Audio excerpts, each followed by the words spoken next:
And just like that, we are off to the races. This is Lou. Lou is the first character in the game we're going to meet, and a character that's one of our companions. You'll encounter many of these over the course of the game. Lou is a Revenant who has a very, very special power in this game. In fact, the only Revenant that can control time. So this will be very important as we move through the game, her special ability. And like all companions, Lou will also travel with you and fight with you. Each companion has special abilities that they bring to combat, and you can also assimilate your ally for some extra bonus powers, but we'll talk about that later. For now, we've just started the journey here in Magmel, and we're going to be heading out into the world.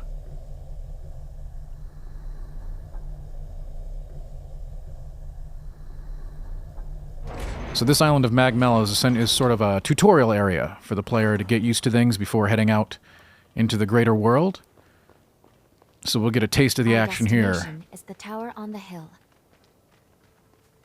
You see we just picked up some flour there. You can find all kinds of useful consumables in the world that you can use to craft helpful tools and items. So obviously things like flour and other food items will help us make some tasty treats that might give us some bonuses, buffs, or healing. Conventionally known as enchantments, curses, and the like.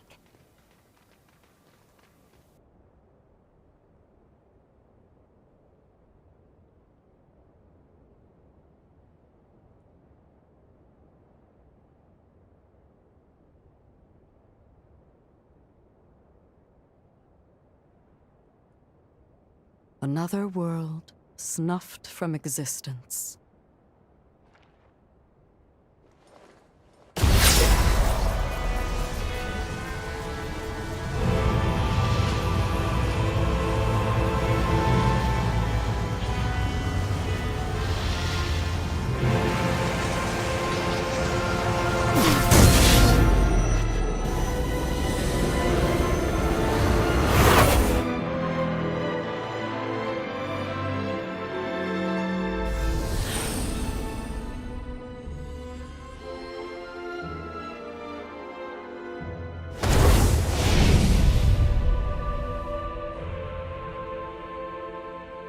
Luckily, the residents were all evacuated in time, thanks in no small part to your efforts.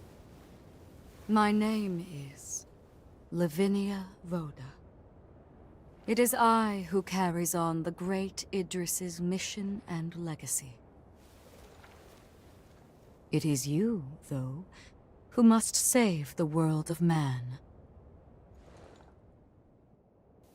So these Lavinia and Lou are basically going to be your companions here at the beginning here to get you through this, the concept of we're going to travel to the past to save the present, essentially. It's a Code Vein 2 hinges on time travel as a huge element of it. So basically we're going to go to the past to save the future, more or less. So that's very important here in establishing the plot. We've now entered a ruins area, which is sort of an introductory dungeon area. And here you're getting a quick taste of the combat. We're getting some blocking, some rolling. You can see these little slashes accumulate on the enemies there. Those are bleeds, and we can capitalize on that by attacking with the jail item, which will give us Ichor, which is the resource we're going to be using to facilitate our special attacks and special abilities. So it's very important in the pace of combat to put some slashes on the enemy and then essentially acquire them to keep your pool of resources high. With this introductory sword, we've got this nice little, as you can see, sort of a dash lunge attack, which can help us close the distance to enemies very quickly, get in and out of combat easily. It's a very useful introductory move that you'll have on your starting blade. As you can see, we're maneuvering around the enemy here, getting behind them, executing a nice little stagger and a crit attack. Those are going to do tons of damage. Great way to take out opponents. As you can see, in this smaller dungeon, there's still plenty of little items to find, consumables, and more important items as well. We're swapping here to a different weapon.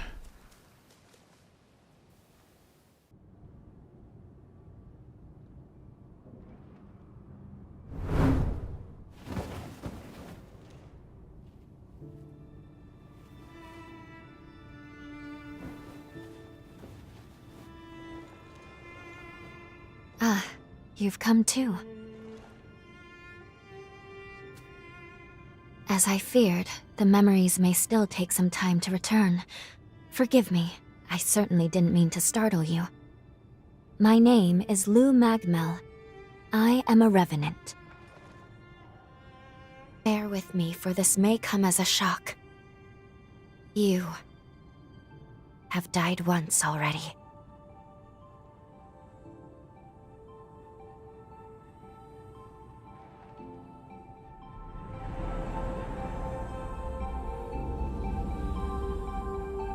This is where I used a ritual to resurrect you. I gave half of my heart in order to restore yours. As a consequence, we now share the same heart, you and I. We are two lives intertwined as one. You seem well, all things considered. I'm glad.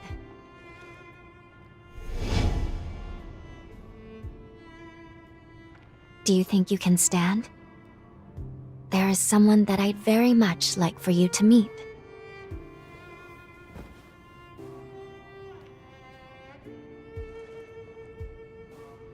I know it's all new, but it's okay. You can trust me.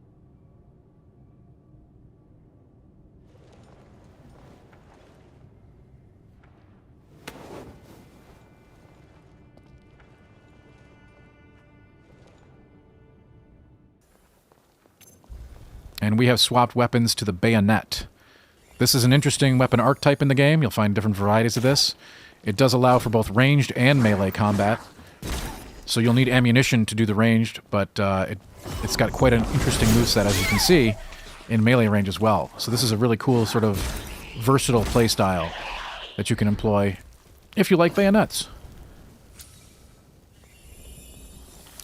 It's pretty useful here in this area here as we're trying to navigate these narrow corridors and two ranged enemies that are shooting us from afar.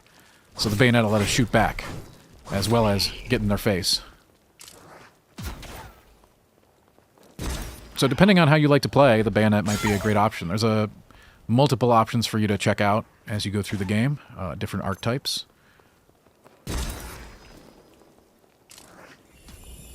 Of course, the bayonets, again, they do need ammunition, so we might have to reload here soon. As you can see there. And as you can see, Noah, our companion Noah, is talking to us right now, but you don't see him on the screen. That's because he's currently assimilated. So in this game, you're going to have a partner or a companion, but you can choose whether that companion is active and out on the field, or you're basically assimilating them to tap into their powers. So we're getting some bonuses, as you can see reflected at the bottom of the screen. We're being buffed by Noah right now, even though he's not out on the field. So if you like to play solo, or if you like to play with a companion, you can fit the play style to that. And now we've moved a little further along in the ruins. We're using the runic blades, quite an unusual weapon, as you can see, sort of hovering behind us. It's a very unique play style and very different than a lot of the other melee weapons in the game. And as you can see, the bow can come in handy in combat as well with a quick flip. And we're going in there. There we go. And yeah, in these ruins, again, lots of little things to pick up as you go through. So here we are. Now we're heading to the first major boss of the game. And as you can see, we've got our partner Noah with us to help on this fight. He'll be trying to take some of the boss's attention, doing some damage. Every partner has their own special abilities and attacks that they bring to the table. So really handy to have during these big boss battles. But of course, you're still going to have to be doing quite a bit of dodging, blocking, getting in there, and learning the boss moveset as well. You can see we've accumulated quite a few bleeds on the dejected assailant here. So once you've got an enemy nice and bleeding like that, you can capitalize on that with the jail item, which we haven't talked about a whole lot. This is an auxiliary weapon type, and it comes in different forms. So you'll probably see one of them coming up here as we capitalize on what we've done to him. Getting some heals in.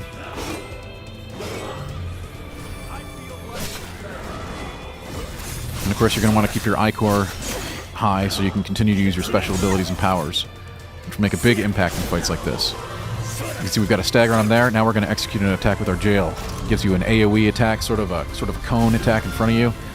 And, of course, you'll crit with the jail as well anytime you've staggered an opponent. So here we're moving into Phase 2. As you can see, our boss has kind of lost his head. There was a cinematic here involved with the Phase 2 transition, but we're keeping that out so we can keep it a surprise later. But with that, he's gained new abilities as he's now holding his head, and he has a whole new moveset due to that. And you'll see here we're getting in there with that slash. The starter sword only has one special attack, but it's still very useful. Here we're charging up our jail. Look at that. Getting in with the jail can attack by itself as well, so a nice little spinny scythe attack there with the Reaper jail. And the jails come in different flavors, so depending on your playstyle, you'll pick one that fits the situation. Got the boss back in the corner here, doing some really, really great damage. Of course, with his head now on his arm, he's got all kinds of different attacks, including head lasers, which you never want to mess with. Ooh, this isn't looking very good.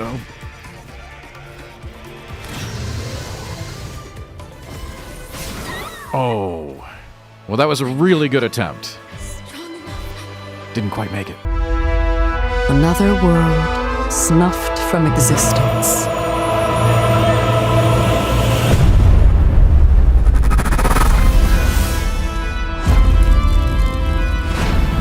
Our focus, our true objective, is to save this world, our current world. Need I remind you that tampering with history is strictly forbidden?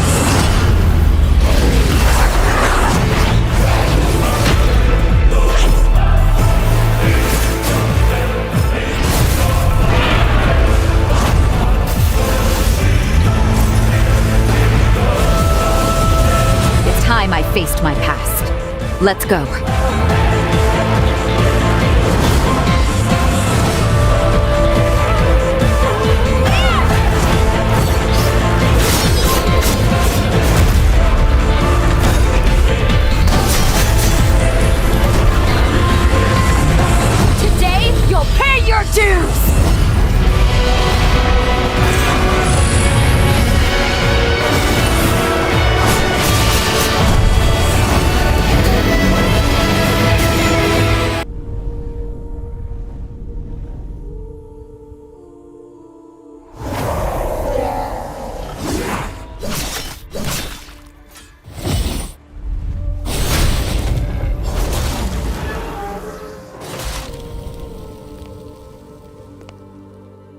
Time.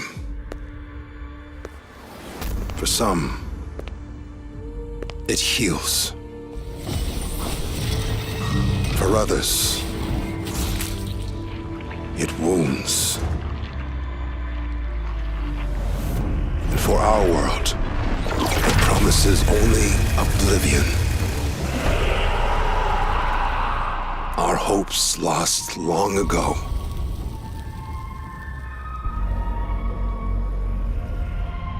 But you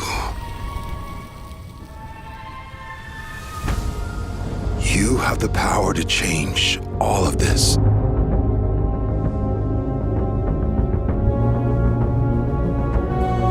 If time were a weapon to wield, could you undo the sins of ruin? In this time, or maybe the next, you'll find how to save us all.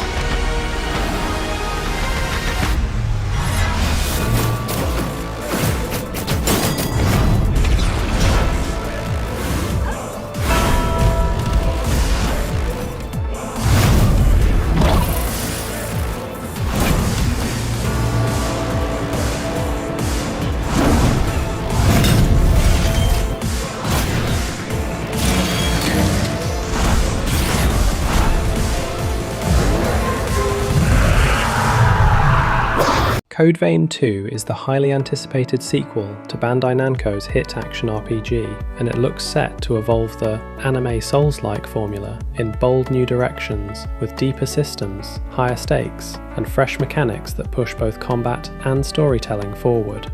The narrative is rooted in the fallout of a catastrophic event linked to a mysterious celestial force known as Luna Rapacis.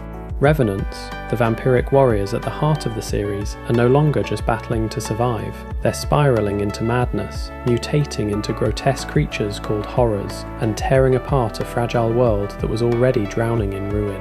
Players step into the role of a Revenant hunter, a being revived under unusual circumstances after Lou, a Revenant girl central to the story, sacrifices part of her heart to bring you back.